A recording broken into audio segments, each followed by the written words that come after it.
আচ্ছা,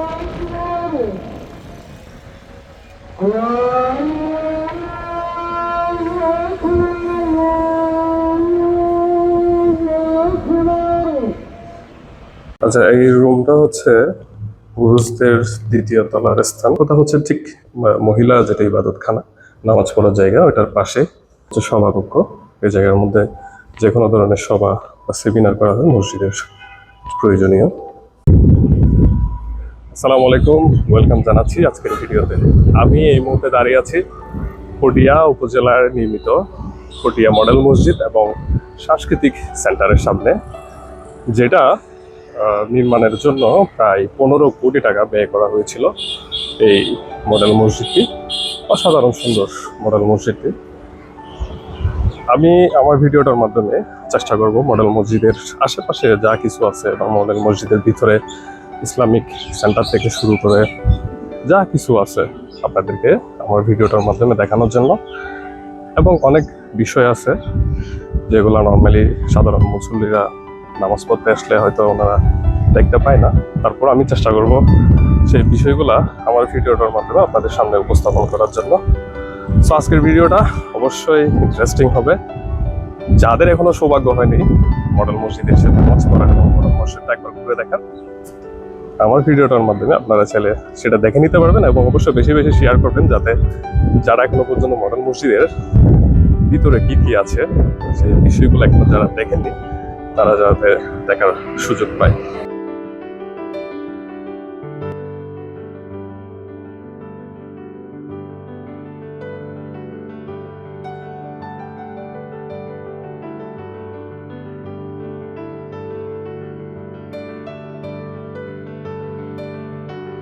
এখন যে জায়গার মধ্যে দাঁড়িয়ে আছি সেটা হচ্ছে মডেল মসজিদের একদম মেইন গেট। এটা হচ্ছে মডেল মসজিদের প্রবেশপথ। প্রবেশপথে ঢোকার পরে দেখা যাচ্ছে কয়েকজন মুসল্লি এখানে নামাজ পড়তেছেন।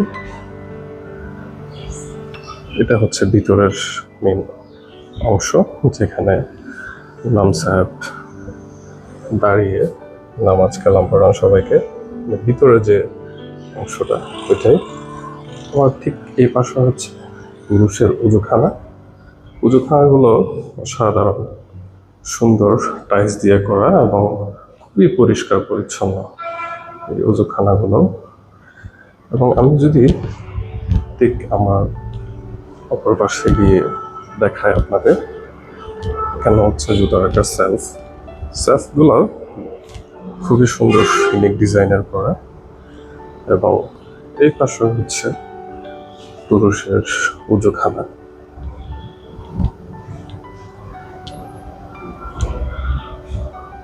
এই মডেল মসজিদটি তৃতীয় তলা বিশিষ্ট এবং প্রায় 1200 মানুষের ধারণ ক্ষমতা এই মডেল মসজিদের আছে। 1200 মানুষ একসাথে নামাজ কালাম আদায় করতে পারবে এই মসজিদের মধ্যে। এটা হচ্ছে সিঁড়িঘর। এই সিঁড়িঘরের উপর দিয়ে দ্বিতীয় তলা এবং তৃতীয় তলায় উঠা যায়। আচ্ছা, এই রুমটা হচ্ছে পুরুষদের দ্বিতীয় তলার স্থান। এই সিঁড়ি হয়ে আপনাকে উঠে দোতলায় যেতে হবে। আপাতত দোতলা এবং তৃতীয় তলা বন্ধ আছে, বিশেষ করে জুমার দিনে এই দ্বিতীয় তলা এবং তৃতীয় তলাগুলা দরজাগুলো খোলা হয়। এখন আছি মসজিদের মেইন, যেখানে ইমাম সাহেব দাঁড়িয়ে খুতবা দেন। এটা হচ্ছে একদম ভিতরের অংশ। এই পাশে হচ্ছে এই জায়গাগুলোতে আল কোরআন রাখা আছে। এই পাশে একটা মসজিদের ঘড়ি এবং সুন্দর কারুকার্যগুলা অসাধারণ। এবং টাইলসগুলো কিন্তু মার্বেল টাইলস ইউজ করা হয়েছে। প্রত্যেকটা জায়গার মধ্যে মার্বেল টাইলস করা হয়েছে। ফ্লোরের টাইলসগুলো কিন্তু মার্বেল টাইলসের। এই পাশেও অনেকটা সেলফ, বিশাল বড় সেলফগুলোর মধ্যে মূলত আল কোরআন রাখা হয়।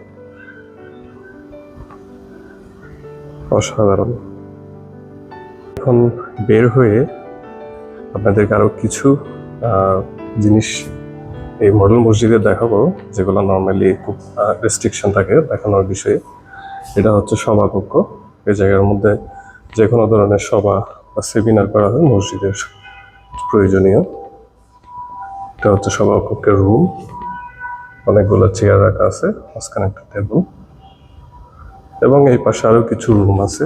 আমি যদি আপনাদেরকে একটু দেখাই, এটা হচ্ছে হিসাব শাখা, এটা হচ্ছে উপপরিচালক শাখা। এগুলা যখন প্রয়োজন হয় তখন ওনারা ব্যবহার করে থাকেন। এবং এই পাশেও মেন মসজিদের ভিতর যাওয়ার জায়গা। এই পাশে হচ্ছে ওয়াশরুম।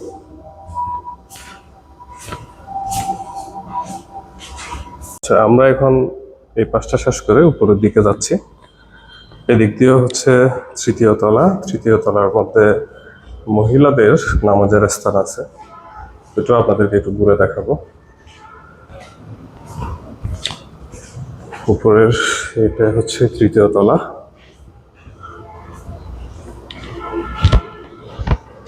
তৃতীয় তলার পুরোটা হচ্ছে একটা বিশাল বড় স্পেস। এখানে মূলত এই পাশটাই হচ্ছে মহিলাদের নামাজের স্থান। খুবই সুন্দর এটা মূলত। আর এই পাশটা পুরুষের। আচ্ছা আচ্ছা, হচ্ছে মহিলা উজুখানা। খুবই সুন্দর পরিপাটি করে সাজানো আছে। আর উপরে লেখা আছে ইবাদতখানা মহিলা। এ পাশে হচ্ছে এটা ইসলামিক গ্রন্থাগার, যেটার মূল কনসেপ্টটা ছিল ইসলামিক সাংস্কৃতিক সেন্টার, যেটা মডেল মসজিদের, এটা হচ্ছে ইসলামিক গ্রন্থাগার। আচ্ছা, এই পাশ থেকে হচ্ছে এটা হচ্ছে পুরুষদের ইবাদতখানা। অনেক সুন্দর করে সাজানো গুছানো আছে, এবং পুরুষ ইবাদতখানার ঠিক পাশে হচ্ছে ইসলামিক গ্রন্থাগার। এখনো সেটা পুরোপুরিভাবে চালু হয়নি, একটু সময় সাপেক্ষ, কিন্তু এখান থেকে দেখা যাচ্ছে অনেকগুলো চেয়ার টেবিল বসানো আছে। এখানে এটা হচ্ছে সিঁড়িঘর। সিঁড়িঘরের পাশে হচ্ছে বাইরের এটা দরজা। যারা এখানে কর্মরত আছেন বা মসজিদের যারা দেখাশোনা করেন, ওনারা এই পথ দিয়ে মোটামুটি যাতায়াত করে থাকেন। এবং এটা হচ্ছে গণশিক্ষা প্রকল্প। গণশিক্ষা প্রকল্পটা হচ্ছে এখানকার যিনি সুপারভাইজার, ওনার হচ্ছে এটাই রুম, গণশিক্ষা প্রকল্প। এবং এর পাশে হচ্ছে অটিজম কর্নার দেখতে পাচ্ছি। অটিজমদের নিয়ে, হ্যাঁ, কোনো কিছু করা হলে তখন এখানে করা হবে। আর এটা হচ্ছে ডাইনিং রুম। আর যারা এখানে আসেন, হ্যাঁ, ওনাদের, হ্যাঁ, এটা হচ্ছে ডাইনিং রুম মূলত। যে আমি এখন একদম লাস্ট যে জায়গাতে আসছি, এটা হচ্ছে পুরো জায়গাটা হচ্ছে পার্কিং এরিয়া। আর এটা হচ্ছে ইমাম প্রশিক্ষণ কেন্দ্র। ভবিষ্যতে যখন ইসলামিকভাবে প্রশিক্ষণ দেওয়া হবে, তখন এই জায়গার মধ্যে মূলত প্রশিক্ষণগুলো দেওয়া হবে মুসলিম। ঠিক এই পাশে হচ্ছে ইলেকট্রো মেকানিক্যাল রুম, এবং ওই পাশে হচ্ছে সিঁড়িঘর, ওই পাশে পুরুষের উজুখানা। আর এই পুরো জায়গাটাই হচ্ছে মূলত পার্কিং এরিয়া। এখানে একটু গোছানো আছে, আস্তে আস্তে সবকিছু ওনারা পরিষ্কার করবেন। এবং এর পাশে হচ্ছে প্রতিবন্ধী উজুখানা বা ওয়াশরুম। আর এইটা হচ্ছে গুদামঘর, মূলত পুরো মডেল। আর সামনের জায়গাগুলোতে গাড়ি রাখা আছে, এটা হচ্ছে মূলত পার্কিং এরিয়া।